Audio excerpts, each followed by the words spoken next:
It's a good news, bad news situation. 5 years of challenges, paving a new path forward. A community sticking together. It's about neighbors helping neighbors. It's about the power to the people, ultimately, to make their own neighborhood safe. Making peace with unanswered questions. There's a lot of speculation around who this individual is and certainly how he came to be in the campfire. Now, a new and different future becoming clearer. I feel like it's just so much better than I ever thought it would be. Action News Now presents Recovery on the Ridge, 5 years after the campfire.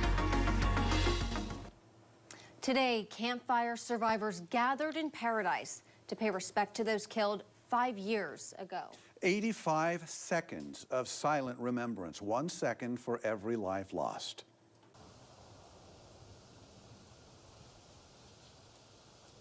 Then, looking forward to a brighter future, the community sealed a time capsule that will mark 5 years of recovery. They'll dig it back up on the 25th anniversary of the campfire in 2043. What I put inside of it today is this book, and this was written by 2 therapists, and it's stories of campfire survivors. She appears so sweet, and I didn't want her to grow up in a big town where nobody knows anybody, and you know, our neighbors right now are really sweet, and they always look out for us. It's a time of reflection, of grief, but also a time for looking forward. The catastrophic fire started with a powerful wind and a corroded hook on a century-old electrical transmission tower. The flames rapidly burned through Concow and then roared into Paradise and Magalia. Oh, it burned more than 153,000 acres. That fire destroyed more than 18,000 homes and businesses, mostly in just the first 4 hours. And in the end, about 95% of both Paradise and Concow were destroyed. 85 people died in the fire. Now, the utility that caused it all is wrapping up work to ensure it will never happen again. It took just one mistake, an unnoticed, worn-out metal C-hook. It snapped, dropping a high-voltage electric line, changing our community forever. In our immediate family, there was 13 homes that we lost in our family. I mean, we lost everything. We lost all of our. My whole family was gone. Forrest Jones lost his house in Santa Rosa in the Tubbs fire, then moved to Paradise with the rest of his family just before the campfire, losing everything again. And the majority are fed up. We're fed up. Also angry about what happened, Joe Wilson, the vice president of PG&E's North Valley and Sierra region. When it came out that PG&E equipment was the cause of the fire, I have to tell you, I wanted to quit. Like, I felt sick. And I wrestled with whether or not I wanted to continue to work for PG&E. And I talked to a mentor, and he said, you know, why don't you be a part of the solution? Like, why don't you help lead the rebuild effort? And that's what Wilson did. It included a promise to put 207 miles of power lines underground through Paradise and Magalia. Every year, more line goes down. The first year, 30 miles. 40 the second, then 50 to 60. And now this year we're projected to do 70 miles. 70 miles. And by the end of 2023. By the end of 2023. PG&E says the $1.5 billion safety plan almost cuts all wildfire risk. Here within the town, every service is going underground. Oh, wow. So this is going to get us just about 100% risk reduction. Plus, with lines underground, it means a future without public safety power shutoffs in Paradise and Magalia. And no need for special quick shutoff lines. Work on many of the main routes is mostly complete, but PG&E still has a ways to go when it comes to a lot of the smaller neighborhoods. What we're seeing here on the ground, is this where there already is power lines put down? Correct. Basically? So this is a temporary patch. A lot of those trenches also hold gas and communication lines. So where did the money come from? The $1.5 billion, like whose pocket did that come out of? So we're still working on how we're going to get it financed. Okay. We know that customer rates are high. Wilson says no rate hikes went to pay for the burn scar work. It comes out of what would have gone to shareholders. And despite billions in earnings, he says PG&E hasn't really been profitable for 6 years. PG&E hasn't paid a dividend since October of 2017. So for 6 years, shareholders haven't gotten a return on their money because we've been rolling that back into the business. Crews usually do about 200 to 300 feet per day, or a quarter mile a week. The work sometimes causing big problems on the road. I like the idea of having everything underground, but I don't see everything underground, and it's been 6 years. You will continue to see overhead lines along Skyway. These ones are transmission lines that feed the substation, which brings power to the underground lines. The job should be done by the end of 2025. One Paradise business owner says it's worth the wait. It's a short-term interruption for a long-term benefit. And yes, it was frustrating to have our street torn up and trying to run a business. However, our street is done now, and it's wonderful. The fire was so devastating. Until you go through something like that, there's no way to understand. But once you've been through it, you can see the benefit. Each day we just saw progression, and that was exciting to see the town, all the new roads coming in and the underground, not just with the power, but also all of the internet and all of the things that were being done to just rebuild the town to kind of bring it up to today's modern standards. Others say nothing will ever be enough. Ours was literally actually somebody's fault and proven to be somebody's fault. And they still, I don't think they paid for it. I don't think they paid for it. That loss, that trauma, there's nothing we can do to make it right. So we have to focus on what can we do to make it safe. PG&E wants to put another 2,000 miles of power lines underground across high fire risk areas, but state regulators say it would take too long and cost $5.9 billion. Before rebuilding could begin, crews removed more than 3.6 million tons of debris. That's equivalent to 4 Golden Gate bridges.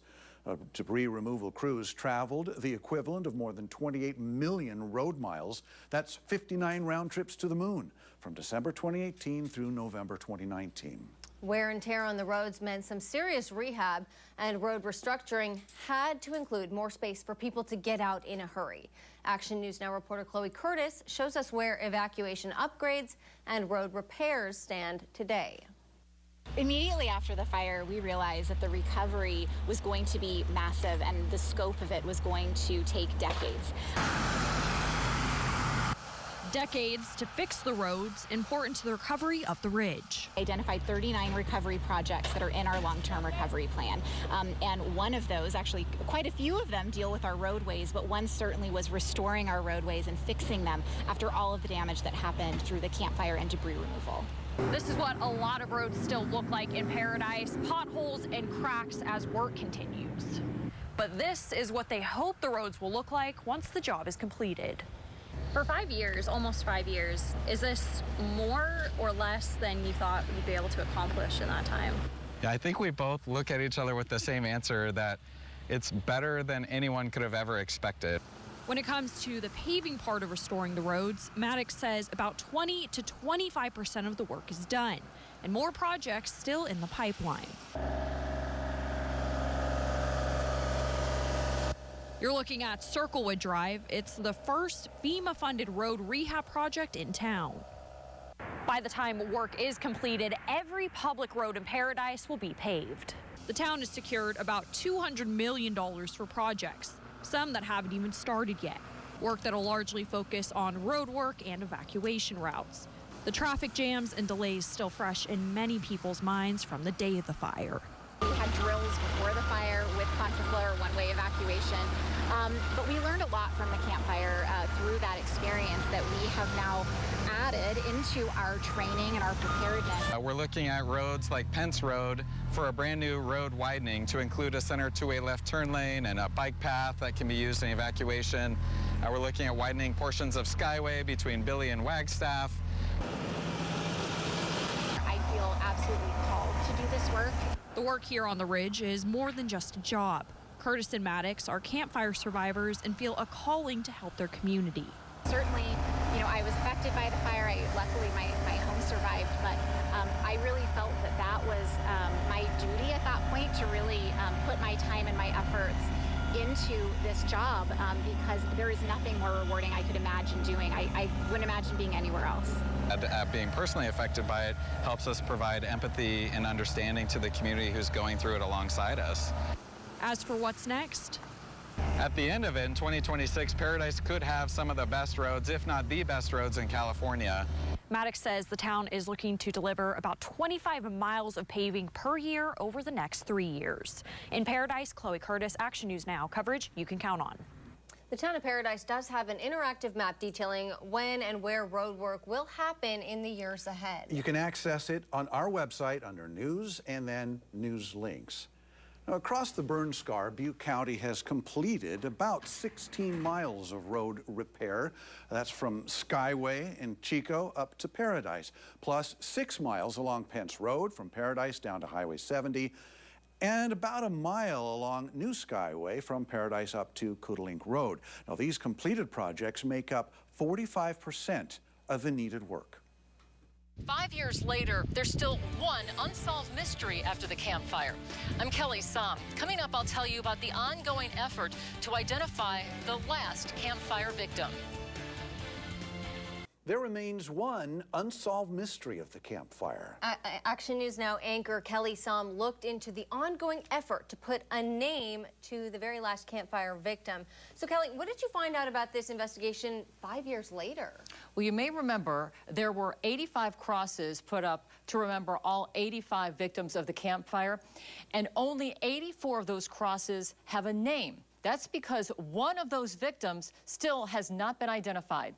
Butte County Sheriff Corey Honey said he's hopeful a new round of testing will help solve the mystery. When you drive through Concow and talk to the people here, everyone has a story about the day the campfire tore through these hills. It was raining fire.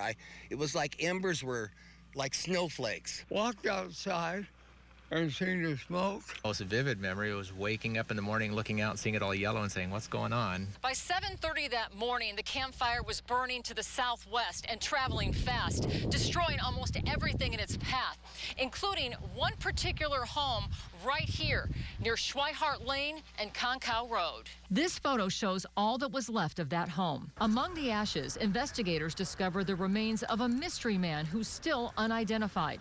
He has no known connection to the home or the homeowner.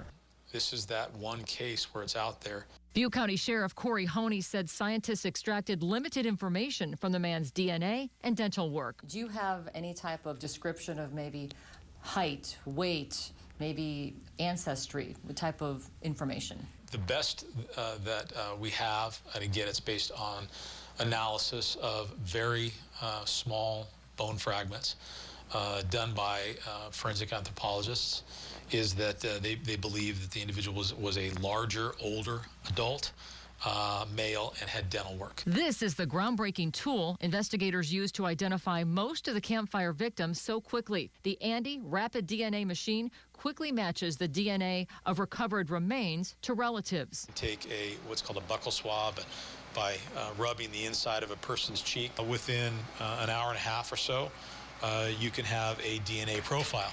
Honey said the campfire was the first major wildfire to use the Andy Rapid DNA technology. Now it's helping identify victims of other major disasters, like the wildfire in Maui. We did send one of our coroner's investigators to Maui to help identify the remains using an Andy Rapid DNA machine. I am glad that our experience can be paid forward in terms of helping somebody out. But in the case of the mystery man on Schweihart Lane, no family has come forward to provide DNA, and there's no match in the law enforcement DNA databases. As an investigator, given the information you have, do you have a working theory about who this person was or what type of person this could be? Given the fact that nobody locally has come forward and said, hey, we're missing a loved one, it leads me to believe that the individual was probably from out of the area. Perhaps even out of the country, and maybe his family or friends weren't necessarily aware of what his location was, which is why they haven't reached out to us. Honey isn't giving up. A private lab is now trying to match the DNA to the same genealogical database that solved the case of the Golden State Killer. We're hopeful that somebody has gone online, started looking into their history, perhaps uploaded their DNA into one of these databases, and to determine what their ancestry is. And hopefully that will give us a clue as to who this individual is. And Alan, Sheriff Honey said he's confident that this case will eventually be solved, and we're going to stay on top of it. Good. I mean, it's been 5 years, but I like his confidence. And you mentioned, and we heard the sheriff mention, that he sent someone to Maui for help with victim identification. How else has Butte County been able to use the knowledge gained from the campfire to help others? So Butte County was able to purchase one of those Andy rapid DNA testing machines at a reduced price, and they're using it to process DNA in all sorts of other crimes. So because they don't have to send the DNA off to a crime lab, they're able to keep it local and process those DNA results much more quickly. Wow. All right. Thanks, Kelly. Before the campfire, about 3,400 students went to Paradise Unified Schools alone. Now there are a little over 1,600 students going to schools, and that's about 49% of the pre-fire size. And Action News Now reporter Margot Rowe shows us what's changed. Out of the 11 schools within the Paradise Unified School District, Cedarwood Elementary School up here in Magalia was the only one that wasn't damaged or destroyed in the campfire. The fire caused enrollment numbers to drop, leaving gaps in education. Now, 5 years later, the school district is entering an era of hope, growth, and resiliency. In fact, we're really happy with the enrollment we're seeing. Paradise Unified Superintendent Tom Taylor says there are 1,606 students enrolled, down from the 3,400 pre-fire, but more than what the district projected. You know, our community is drawing a younger group of people now, which increases the enrollment. They do like the new schools, and they're very confident in our school system. We've also done more marketing than I've ever seen over the last probably 15 years prior to after the fire. Staff says there are still struggles when it comes to navigating school from a mental health and an academic standpoint, but they're making it work. We have had some of the most comprehensive services, the psychological services, counseling that, for teachers and for students that I have ever seen at any school I've worked at. Our community was surviving, and there wasn't a lot of learning going on right then besides how to survive and those skills that we needed to survive. And then we went to striving, and we were starting to get our momentum, and now we're moving into this thriving era. The majority of students that I spoke with tell me the biggest struggle they faced after the fire: moving around from school to school, many starting off in Chico or in Durham. Well, I mean, it was hard because I went to a bunch of different schools, so it was hard to catch up on all the work and stuff. Honestly, 7th grade, I think I probably lost that whole year of education. Education has been affected a lot since the campfire. In a lot of ways, socially, mentally, physically. Despite their struggles, students think the school district has prepared them for what comes next. So I do have gaps, and we all do, but our teachers are really, really helpful and accommodating. I feel like the school district is very, very successful. I feel like this is a very successful school. A lot of people can learn a lot from here, and it gives you a second chance. Some students have even changed their goals because of what happened on November 8th, 2018. Annie here wants to pursue filmmaking and wants to tell stories about human struggles and resiliency. Devin is looking at a career in wildfire firefighting. What was on my mind for a while was dropping out and just kind of, working a store job. But I want to graduate. I want to work for that kind of field. Taylor says about 70% of the schools have been modernized or rebuilt since the fire. He wants to make it 100% in the next few years, including possibly rebuilding Paradise Elementary. We don't know what the name will be when it comes back, but one of our big projects right now and one of the focuses is what do we do with the Paradise Elementary. And we're talking, by the time you get plans and everything done, you really wouldn't even break ground for probably a year and a half, and then construction another year and a half. The district also plans to add a career technical education school, possibly here at the Paradise High campus, not only for students looking to join the workforce, but for adults up here on the ridge as well. In Paradise, I'm Margot Rowe for Action News Now. Coverage you can count on. Rebuild Paradise collected handprints on tiles from 2,500 students across the burn scar. They hope to build a mural at Paradise Community Park with those tiles.